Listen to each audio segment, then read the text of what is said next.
And we are live with Curtis from Faw Finishing. How you doing, man? I'm doing great. How are you? Yeah, very good. Very good. I was just saying, I'm just getting back from the Mandarin. You ever go? It's so good. We usually go on my birthday, and yeah, that's like almost like a hangover afterwards. You need a few hours to recover. It's great. Don't get me wrong. But then you leave feeling kind of crappy, but you want to go back the next day. Yeah, typically I'll go for lunch and then I'll come home for like a coma for at least a couple of hours. You know what I mean? Have a little nap. Yeah, I Oh, don't watch the show very much, but I remember the Boondocks back in the day. They called it the itis. the There was itis. an Yeah. episode where I think they had some fried chicken in a restaurant or something like that. But I just remember when you eat too much food, you go to sleep. It's the itis. Yeah. Oh man, the Boondocks was an awesome show. See, I didn't get Teletoon until I was in like high school, so I missed out on all those like classic cartoon shows growing up as a kid. But So caught up uh, on the streaming as I got older. way back when, I had a girlfriend that had a MacBook because she was an artist and she knew how to like download torrents, and I had no idea what that was. And so, yeah, I had like a tidal wave of good shows and stuff. I also smoked a Yeah, lot of pot in my room back then. dangerous combination. It's a very dangerous conversation or yeah. Um, that's awesome, man. What are you working on right now? Actually, this week's a bit of a lull. I'm kind of ramping up for a couple of big projects coming up in August. I have a big basement coming up at the start of August, and Nice. then a vacation in Florida, and then a main floor where I'm doing some steel framing and then boarding and taping. But right now, I'm just kind of doing a small repair job for a friend of mine. Um, he has a iron and oak stair business in KW. Done some work at his house, so I'm doing some work for, I believe it's a family member of it. Yeah, that's brilliant. Sometimes those sites are nice where it's just, repair work, patchwork. It's like a nice little buffer in between running yourself Yeah, into it the was ground. one of those things where I had enough of a lull where I didn't want to take a few days off because I know I have Florida coming up in like Totally. 2 weeks. So to pick up this 3.5, 4 day job to kind of bridge that gap, it's perfect. It's a win-win. Yeah, they're brilliant. Where are you going in Florida? Clearwater. My Okay. my in-laws they go get a place down there for a month and stay for like 3 weeks, and I don't know, give it away to another one of their friends for the last week. But we usually go down, the whole group of us, for a week Yeah, in that's August. brilliant. It's brutally hot, but we're right on the beach, so it's not too bad. I think Clearwater's where like Hulk Hogan's from. Yeah, I think actually last year we went on this dolphin sighting tour, and I think we drove past his estate. Oh, like he's still there, maybe.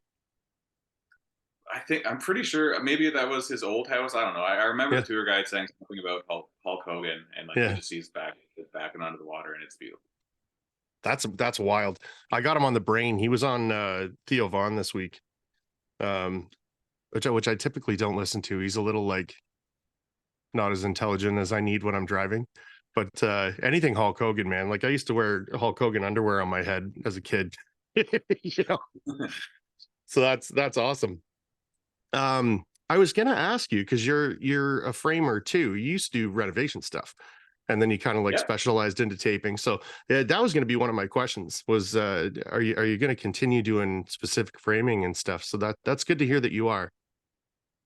For my jobs, it's mostly just going to be like bulkheads and stuff. Okay, Like a lot of steel framing, like a lot of the contractors, they'll. I mean, this particular job, the contractor injured himself. I think he had knee surgery or something, so he doesn't want to do any work on ladders or anything like that. And it's like a 12-foot ceiling, um, big open floor plan. So instead of building a nice. bunch of bulkheads, we're just going to drop it like a foot. It's going to kind of hide all of the mechanical stuff in the ceiling. So yeah, this case it's just kind of due to injury, but there has been jobs where I'm taking on more steel framing, kind of doing some bulkheads and a little bit of extra stuff, I which cut. I mean I enjoy doing. Don't get me wrong, it was the days of demo and Yeah. concrete busting and falling out of basements with 5-gallon buckets. That's the stuff I wanted to avoid. Yeah. There's no more of that. Thank you. Yeah. Yeah, that's awesome. I almost enjoyed that, like back framing almost with steel, where like everything's kind of like framed, but there's like specific little things you've got to fix before you get boarding. I always enjoyed that like extra day, set the lasers up. There's a lot of like good feelings that come from framing things 100% when you don't have to Yeah. do it all day long every day. I really do enjoy it. And I Mm. kind of came from a background where the first contractor I worked for, they would always do the bulkheads last. So they would board the ceilings, they would board the walls, and then they would run their track to Oh, kind of make their bulkheads with the board. And then obviously when there's large spans, they'd have to have a lot more bracing than just kind of drywall track and drywall. But that's kind of the first way I saw it done. And the second company I worked for, they would like frame the bulkheads and brace them crazily, like 16 on center, everything. They were super rigid. hmm. And then they, after the fact, so I kind of saw it done both ways. So now I could kind of take both methods and kind of figure it out. Yeah, I've kind of Have the seen it. best. You can kind of see it every way. Like um, we've done everything from like heavy gauge steel to like you go in and see L track sometimes with a piece of board on it, and there's L track at the bottom for the next board. You're like, holy shit! Like I hope this never gets breathed on. Yeah, we're Um, not talking about that light duty, but no, no, no. I just mean it's wild some of the stuff that people want you to do where it's like, nah, but it'd be cheap. It's like, okay, I will not be yeah. doing that. Um, you ever do any high end residential stuff? Um, like in terms of any work or just drywall in Oh, general, like I was thinking taping. Yeah. Like I know you do townhouses and things like that, but then I think there's like this like next step where you kind of get into like some cooler bead and like wider open spaces. You know what I mean? yeah, like the coolest jobs I've done. They've been just kind of renovation projects with contractors in KW. So there's one job I think I posted about it like last month or something, but that took a lot of tearaway bead around some existing, like I guess the original owner of the house was a carpenter back in the 60s, and he made these like pine blue lamb beams, and they were like arched. If you look back on my Instagram, you'll see it. But like I had to, that was all existing. They wanted to keep it, so we boarded around it, did a bunch of tearaway beads around that. So that was kind of fun. But I haven't done any massive like shadow beads and like trimless drywall jobs or anything like that. I think it would be cool, but I also think it would be a real pain. Like This you're next, basically replacing the trim carpenter, and now you have to cut all of the corner beads as a trim as accurately as a trim carpenter, and now you have to 2-3 coat it. It's a lot of work. yeah, this next project's got 2,000 feet of shadow bead. Um, it's going to be installed, but we'll have to do it. So I'm excited because I know the finish is going to look awesome, but I'm like I'm not quite hesitant to the amount of extra work that that's going to be. But it's like 2,000 linear feet. It's Oh fucking yeah. everywhere. It's a lot. I Um, think it was Brad Hanna's story. He was doing that and he was just rolling around with his flat box on his little stubby handle on a skateboard. oh my god, Genius. yeah, that makes sense. Yeah, yeah, I've got a little. I think it's for like moving fridges or whatever. I rented it from a Home Depot and went to take it back late. And the late fees were more than I was like, okay, what if I lost it? And it was like the same price, so I ended up keeping it. So I've got a piece of plywood on it, but that's kind of where my head was at. It was I'm just gonna sit on my ass and roll around with this thing to and try and run the boxes on it. Yeah. You've got the bead guides on your boxes, right? Yep. Yeah, my Yeah. North Star they came with the bead guides. Oh no shit. Yeah, Yeah. I got the high top multi box, and the with that, so I have an 8 and a 10. The 10-inch trowel bar overhangs, so you don't need it, and the Okay. 14 overhangs. But on the 8 and the 12, they came with bead guides, and it's just Right. like you could lock your, if you have the axle, you could lock your back wheel onto the bead, and now the bead guide is on basically where the trowel bar is. So now you have 2 points of contact against that corner bead. So it's a lot easier to keep it on. Yeah, you're not guessing. You're riding it. Yeah. Yeah. Okay. That's wild. I remember Nick's podcast. You were doing a lot of like no coat corners, like that kind of stuff. Do you ever find that you're roughing those up with it, or When I first started, looking back, there's definitely some times where I was a little rough on it. yeah, But even now, like there's jobs where you don't necessarily have to even use the bead guide on the no coat beads, right, because technically you don't need a coat. You don't need to ride the nose of the bead like you would a metal or a paper metal or a vinyl bead. Like the right, no Trimtex Fast Edge, like you really only have to coat up to a 1/4 inch off that peak. So yeah, a lot of times, my first 2 coats, I don't use the bead guide, and on my final coat, I'll use my 10-inch box where the trowel bar overhangs like 1.5 inches past the wheel. So I'm right. riding my wheel 1/2 inch off the edge, but the trowel bar is overhanging, and it's good. And you're like just kind of skimming that for that last one. Yeah, you're probably using way less mud doing that too. Yeah, I think so. Sorry, Yeah. one sec, my garbage.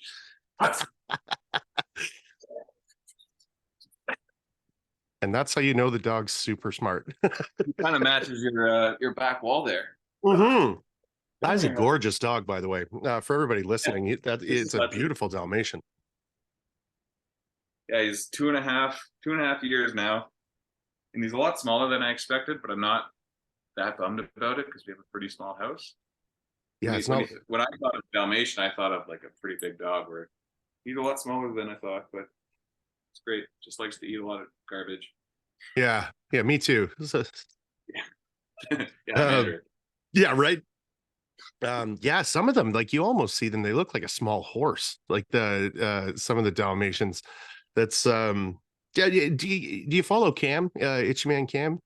Yeah, I got him. I saw a story today of his dog on site. It was adorable. It's enormous. Like, so I don't know if you've been following along, but like it's like 5 or 10 times the size that it was when he got back.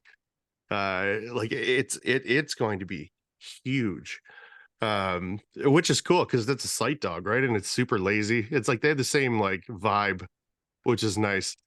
I always wish that I could have like a sight dog. But it's realistically, you can't. I couldn't do it, but I was it's just gonna say, like, I wish I could bring Hudson to site, but there's no way. He's way too rambunctious, and he'll get into everything. I just wouldn't be able to focus. yeah, totally. That's awesome. You worked with Bill Gagne. I did. Yeah, he was my first job in the trades outside of college. Right.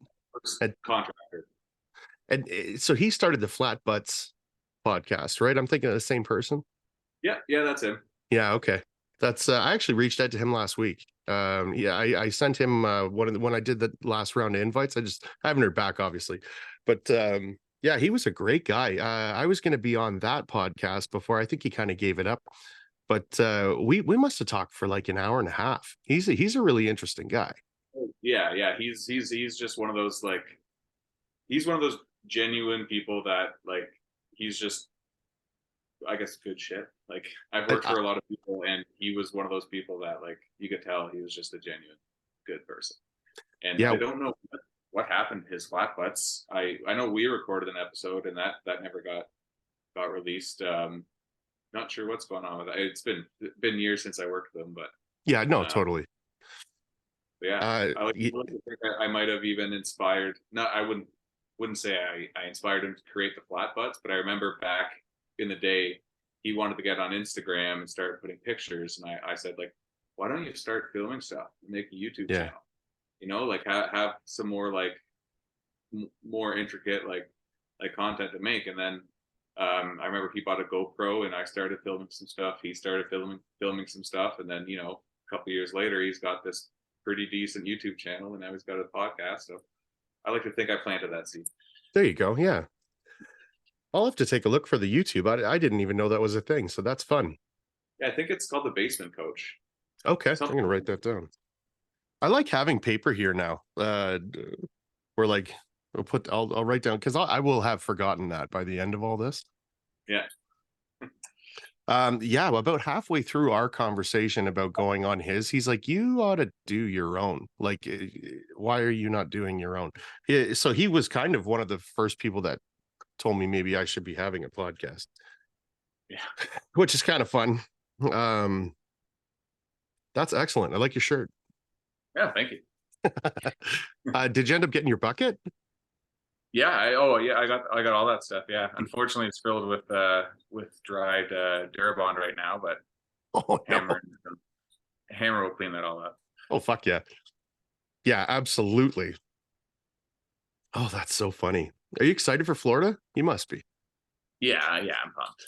You're gonna do some It's just nice, like easy, like it's usually go down to the pool, yeah. sit there, go to the hot tub, go to the beach, get more drinks, go back to the pool, beach, dinner, and repeat. But we have our niece and nephew are coming this year, and they're 4 and 6 now. Okay. I don't know if the youngest one's coming. He's like 1. I don't know if he's coming or not. He might be, but so we have some young entertainment, and we might be doing some more child friendly things, but Yeah. also Yeah. be nice to get out more than just your typical kind of beach vacation. But it's nice to just relax. It's we did that for a while. My aunt and uncle moved down there, and our family and like our families, there's a group of them that all went to high school. And instead of going down and getting hotel rooms and stuff, they would rent a house, and it was always way bigger than they needed. So, people's kids that come down. So every year it'd be a little bit different, but it's just such a nice way to vacation when you've got a bunch of people all in the same place. Like you don't need everyone cooking every night, things like that. Like you kind of get to actually relax. Yeah, Yeah, you have the dive bars and the happy hours and all you totally. can eat fish. It's great. Yeah, that's amazing. Did you end up doing any fresco work? I've done some samples, and I've Yeah. done just my bathroom. Nothing outside of that yet. Yeah. I'm talking with one of the contractors that I've been doing a lot of work with, and we might be doing. I offered to do them just like a complimentary feature wall at their office. So when they take their clients into the room, they could kind of see what it is, because it's so hard to look at a video or a picture of fresco and then to actually see that versus what it actually is in person, or even just a small sample. Like, it just doesn't do it justice. Like, you Not have even to see close. also to, like, I would love to see that CSR one you just did and posted about. Like, that looks amazing on video. I can only imagine what it looks like in person. I was gonna kind of say that where I've seen a lot of just walls, but when you kind of walk it, I love it. Oh, That's some good garbage. Oh yeah, there you go. Now you're on timeout, buddy.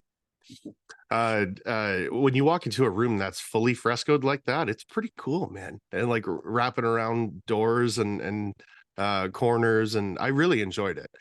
It was a little nerve-wracking, because it on your second coat, it's drying as you go. Like you're yeah. you're you're doing it so tight, so it was like, holy shit, you're kind of under the gun a little bit. But I think the longest wall in that lunchroom's 25 feet, so it wasn't crazy. But I mean, if you had like a longer than that, I think you'd be tired by the time you were done skimming it, because you were like racing. The other part is I had fans going, right, because it's like 1,000 degrees in that lunchroom, so I'm sure you could slow it down a bit, but No, that, like I said, like, pictures and videos don't do it justice. So no. that's one of those things that you have to really see it in person to appreciate it.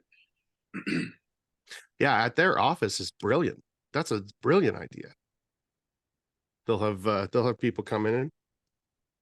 You still getting out to golf as much as you want? Every day, yeah. Yeah. Actually, every day? Pretty much this summer. So I remember back a little while ago, Brad Hanna had all these stories, and his philosophy was like against like the golden handcuffs on how basically you want to value your time and your work, and you want to find a good balance. So this summer has been that it's been kind of me time where I've still been working every weekday, the odd Good for weekend you. depending on the job, but um, yeah, I have a golf course like a minute from my house on the same street. That's brilliant. Here now. So I golf at 6:30 in the morning, and I'll be on site by 8:39, and then start my day, and I'll usually come back and golf another 9 after work, depending on the day. That's awesome. I wish I could say I was good, but Yeah, it's good to wake up. It's a good way to wake up. it's a very peaceful way to wake up. And yeah, one of my favorite moments is being like out on the golf green. It's still kind of cool. It's in the morning time. There's like dew on the grass. Everything's quiet. You just kind of hear the animals and the whack of the ball. Like that is a nice way to wake up, man. Absolutely. Yeah. Yeah, for sure. That's super exciting, man. Florida, I'm a little jealous. That's awesome. Yeah, lucky to have a course so close. I'm trying to think of like next year, because like the course I'm at now, it's just 9 holes, and it's a great course, but I know there's better courses out there. So I'm trying Oh, to find the good middle ground where I can find a course like on my way to where I usually work. So maybe I could get a little upgrade next year, but yeah. that's next year's problem. See, what you got to do is find the course you want and then find some work around it. Well, there you go. Actually, even with that membership, like even just meeting random people, like now I have contacts in town. I've met a handful of tradesmen in town, just pairing up with random people, and now I have people in town asking me to do some drywall work for them, which is awesome. Because like my contacts is 40 minutes away. That's where I did my renovations for the last 5 years. I worked for a company in KW, and all my contacts are kind of through them. So now all my work is in that same area. So if Hmm. you get some jobs closer to home, then that just kind of saves that commute, which is awesome. Well, and when you're good and you're like personable, there's a lot of really shitty tradesmen out there. Like, and maybe their work's good, but their attitude sucks, or their attitude like is good, but their work's, you know what I mean? Like that to find somebody that's all around pleasant to work with is somewhat difficult. Um, I think, anyways, when I came from running sites, I definitely felt that where you had guys that had excellent communication, but like at the end of the day, their work wasn't very good. But they were there every day and they kind of like did the job. Were good at communicating. And then you also had guys that were like pricks that would come in and do a great job. Yeah, You know, once you get starting to meet people, there's work everywhere. It's like staggering the amount of work.